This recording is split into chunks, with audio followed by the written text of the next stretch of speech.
Hello, this is Andrew Thompson, sculpture professor at Antioch College. Here's a brief slideshow for my students for Visa 102 Visual Language of Focus on 3D. We are about to embark on making some soft sculptures, and I want to show you a quick slideshow that can give you some inspiration, give you some historical context of artists that have worked with soft sculpture.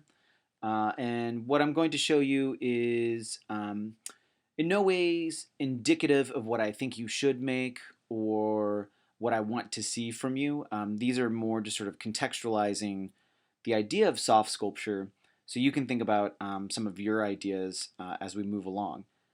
And some of the artworks are soft sculptures just using fabric. Some of them utilize hardware and other structural components to hold the work up.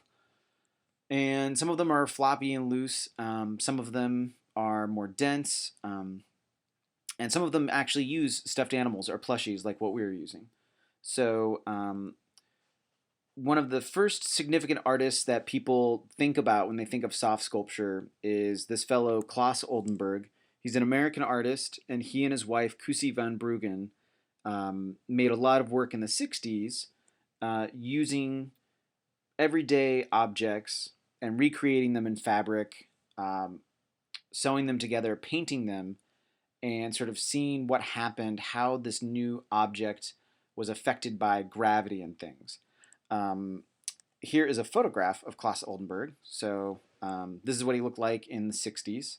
He's much older now, but he's famous for doing these oversized everyday objects that you see in front of museums. So a large clothesline.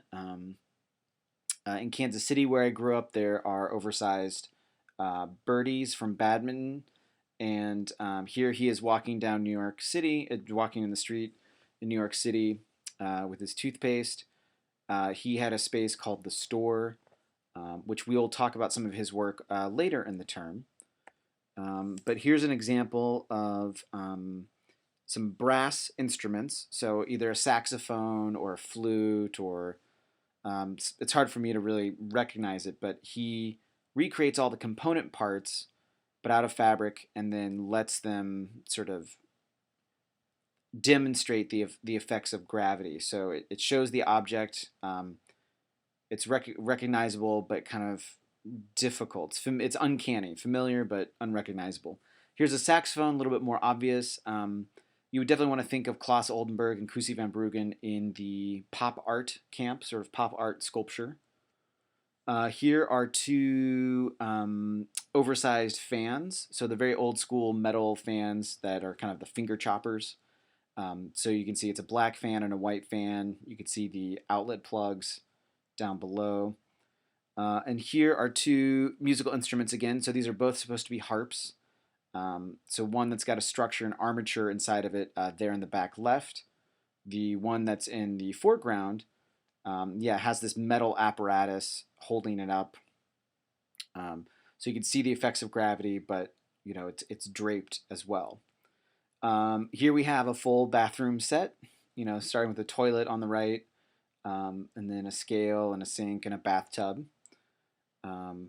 And then a lot of the pieces he would do for his space, the store, involve these food items that are sewn in fabric and kind of sloppily painted.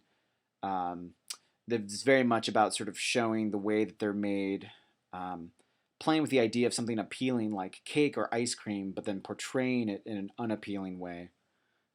It's kind of interesting. So Claes Oldenburg is kind of a headliner of soft sculpture. Perfume. I love this outlet adapter. These things start to become animated or anthropomorphic in some way. I love this. This is a light switch plate. So those are two little light switches sticking out there that kind of look like feet, sort of poking out of like oversized pants or something. But it's a light switch plate. That's what it looks like when it's soft. Then another ultra famous artist, Louise Bourgeois. She is French-born but an American artist who passed away not that long ago. Here she is. She's very famous for making lots of sculptures out of bronze spiders. So if you're ever in front of an art museum and you see a large abstract bronze spider, that's a Louise Bourgeois. She also does a lot of stone carving and deals with the body. There's lots of genitalia in her artwork and other sort of body identifying, gender identifying forms. Here she is with a dress of breasts. I'm not exactly sure what the piece is called, but she would host these salons in her studio in Chelsea, and so young artists would be invited in to speak with her about their work and have general discussions. And sometimes she would walk around Chelsea wearing this outfit. And I'm not showing you her more emblematic work, her more recognizable iconographic work, but showing her soft sculpture specifically that utilizes a lot of her themes about gender, relationships, vulnerability, protection. So these are just two shirts stuffed and sewn together in an embrace. Then a series of figures, a combination of male, female, some ambiguity, double headed figures, embracing, making out, what have you, but kind of holding on to one another. Here's a different photograph of it so you can see how they're on this fabric bed. And these are smaller sculptures than what you would see from Claes Oldenburg. And then here's an abstracted female form, but as Louise Bourgeois likes to play with gender specificity, one can interpret the extended neck or sort of pinhead could also be something phallic, which would then change the interpretation of the breasts. So she's kind of wild and loose with bodies. I think this is a melon baller on top of the woman's head. So that's kind of curious, using some other found objects.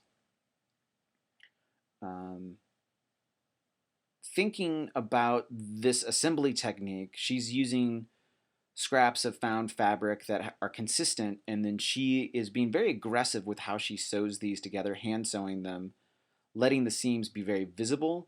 So a piece like this very much takes on something of a horror quality to it, or a gothic quality, not unlike Mary Shelley's Frankenstein. So this would be the Frankenstein monster kind of approach. So there's a lot of brutality to some of this work by Louise Bourgeois. And again, in no means are you required to do things of this nature. Things can be more delicate if you so choose. Here's a more abstract piece, but still very much a bodily form using lace. And we're going to do a very big, drastic change of pace by going to Lee Borison. He's an artist based in the East Coast in the US. Here he is working on this project for MassMoCA, so Massachusetts Museum of Contemporary Art, and he works with inflatables. So he does these projects where he'll have a fan. You can see there in the bottom left image, there's a small rotary fan. So those are inserted at the bottom of these projects, and then there's a few cords and cables that hold it up, and then it inflates with air. So the pieces have to be turned on, and there's a slight humming sound from the air blowing, and you can see some slight movement with these pieces. So here he's thinking about structure in a very different way. Instead of stuffing the items that we saw from Claes Oldenburg and Louise Bourgeois, Lee Borison is stuffing them with air.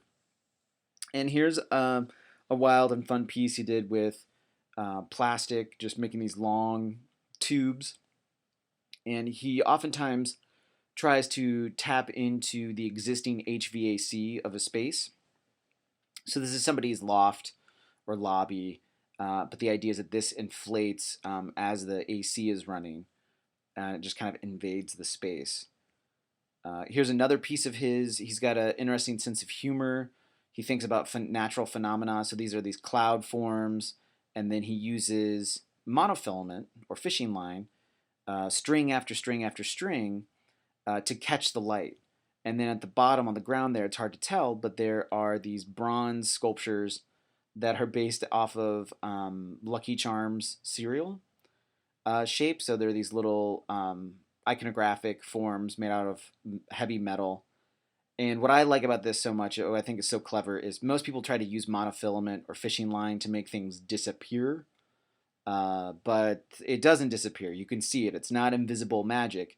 So what I love about this is Lee Borison is utilizing the monofilament in a visible way. So he's not trying to hide it, but he is using it to create a magical, phenomenological effect. So I'm a big fan. Moving along, going back to smaller objects, things that might be more akin to the scale of objects that you guys can produce. This is Annette Messager. She's a French artist, and she is married to Christian Boltanski, who is a well-known photographer and installation artist. And both of them have an interesting play between humor and a dark humor and very sort of disturbing imagery. So she likes to play with icons and sort of symbols, referential images, but in more seemingly bizarre ways. So here are these totems, but they're made out of fabric and felt, sewn together in sort of a vertical string hanging down from the ceiling. So that's something to consider. Um, you may make something sculptural that might be figurative in a way, but you could also do something that's more cerebral, say language based. Here's just a different angle of this installation. You can see in the center top area, there's more of these sort of stuffed, kind of almost body parts hanging with all these strings. So you can think about you want to use the material from your sculpture, but you also want to think about what color thread you might utilize.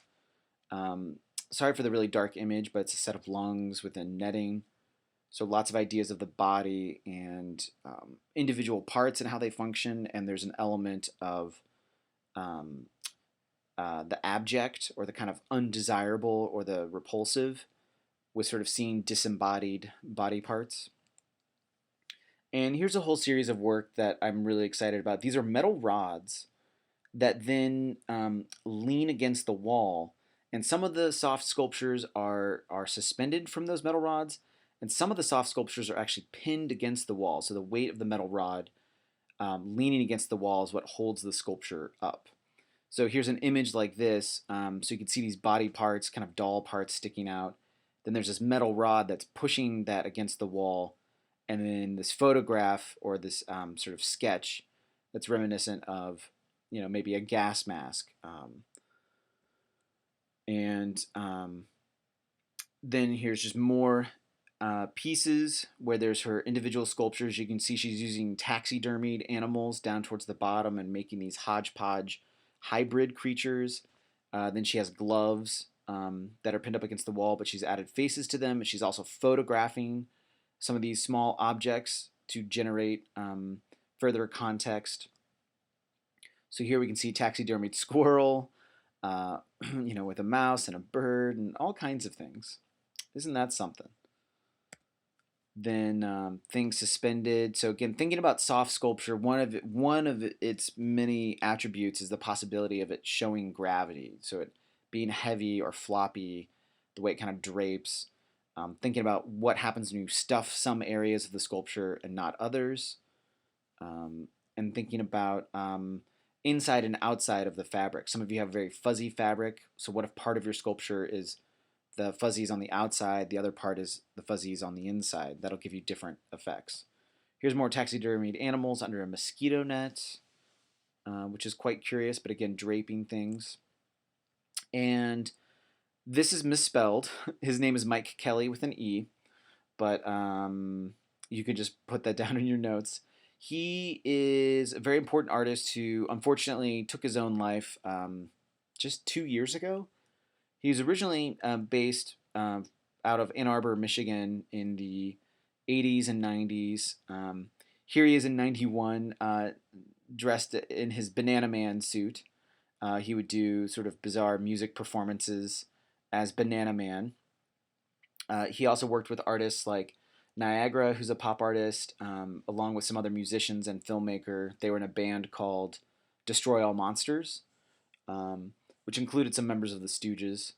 And so Mike Kelly, he um, really brought a lot of ideas of um, childhood and what we would now sort of consider, DIY aesthetics, punk aesthetics.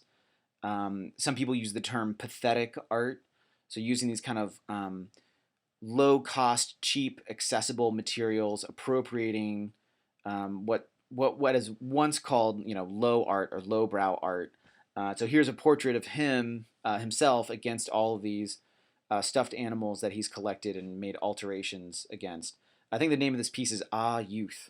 So he's very much interested in ideas of um, psychoanalytic issues of exploring one's childhood and manipulating those objects from childhood. So an installation with stuffed animals. This is what it looked like when I went to the thrift store to buy all of your materials. And then he makes more discrete objects. Here he's sewing them together, making these um, amorphic, sort of non-specific forms that are combined, um, but kind of congealing these into some sort of mass with all these parts. This is more recent work where he's created these big sort of ball units that are arranged by color. So panda bears on the left, tigers in the top right. Here's a better photograph of that same show. So thinking about color transitions, and in general, the idea of something kind of grotesque, like they're fun and playful, but then they're also these masses of bodies behaving oddly. And the last artist I'll show you is Audrey Russell. Um, she's now Audrey Taylor. She was recently married, but she's a friend of mine from grad school. And here she is in her Halloween costume. She loves potatoes, and her costume was this is her costume for Halloween, Miss Tuber 2005. And so the idea of having the stuffed soft sculpture attached to one's body or augmenting one's body. And then in the back, this is a picture of her studio space in grad school. She has these drawings of herself from a video she did of herself kind of like dancing around nude. And then she traced those on the wall. And then she has these sort of umbilical forms with latex tubing coming off the wall and rhinestone discs. And then she's this potato lady kind of glamorously in the midst of it all. Other pieces she's done with soft sculpture, these are done with foam, dishes, like porcelain dishes, push pins, pins you would use in sewing, different glues, adhesives, and paint. And then on the back wall there are found frames that she's inserted foam, so it's kind of like a family portrait in her mind. So these are abstract, they're cellular, biomorphic. Here's a close-up shot of it all. So thinking about if it's not a sculpture of something in particular, if it's not representational, you can still think about techniques of using repetition of form, repetition of color to kind of give it a visual logic. Shifting gears, another piece by Audrey. These are lampshades, and they're fabric lampshades of other household appliances. So it's like the lamp is wearing a dishwasher and the lamp is wearing a refrigerator. And here's a different view of those projects. So here she's using lamp making materials. So she has metal rod that's brazed together with the fabric on top. Working more with appliances, here's a series of clothes washers that are on their sides stacked up. And then she's made these sort of extruded, almost kind of like a weird plasma or ectoplasm, like from ghost like materials sort of oozing out of the laundry machines. Sort of familiar but maybe undesirable, something uncanny. And then more thinking about soft sculpture that you can wear. So here are people sort of activating this fabric space, so making a plane of fabric. This is four-way stretch lycra, and they can wear it and sort of hang out, but you have sort of um, limited angles and directions that you can move within the stretch fabric. Um, Other pieces thinking about soft sculpture then kind of leads in thinking about weight and heaviness. So here she's made these mounds of dirt and grass, but upon closer inspection, you can see that there are these glowing glass orbs hiding in the grass. And when you come up close to the orb and you peek inside, this is what you see. And she's created this world out of wood, um, found like aquarium decorations, felt, and then on the outside of all of this space, she's put the dirt and the grass. Moving along from that, she's from the mountains in East Tennessee, so she's kind of recreating spaces from the landscape that she grew up in. So here she's using wooden structure, which is not what we're doing with our piece, but I just want to show you some of the soft sculpture. So here she's creating uh, that plushy stuffed animal fabric is now sort of the greenery that you would see in the Appalachian Mountains. And then she made sure to show the electrical wires running through, because that's something you definitely notice um, in Appalachia. You know, it's cold country, so there's lots of beautiful green mountains, but there's also lots of energy production, and so you always see electrical wires, power lines cutting through the landscape. So here's some close up, and she even painted the wire nuts that you screw on to hold the wires in place, painted them the same gold color. Here's a similar piece that's a little bit different. She was inspired by her favorite stuffed animal was this orange cat, and so she made these trees or these towers that are like the tail from her orange cat growing up, and then those extend up to the ceiling. And then inside this landscape, she's made a miniature of herself as the Miss Tuber 2005. So she's made sort of a figurine of herself to then give a stronger sense of scale that this is supposed to be a miniaturized environment that should feel bigger than it is in physical space. And the last thing I'll show you is one of my favorite pieces of art ever. These are velour potatoes in a pile, and it's a velour soft fuzzy fabric, and she made potatoes, and you'll find that you can sort of embroider and upholster items just by stitching through it and pulling it taut. So that's how she creates the eyes of the potatoes. And it's just a pile of velour potatoes with these teeny tiny paper cutouts of power lines running through it. So it feels like a landscape, but they're the size and shape of potatoes. So it's a nice flip of scale. So that's all I have to show you guys. And I hope this gets you thinking about things. Thank you very much.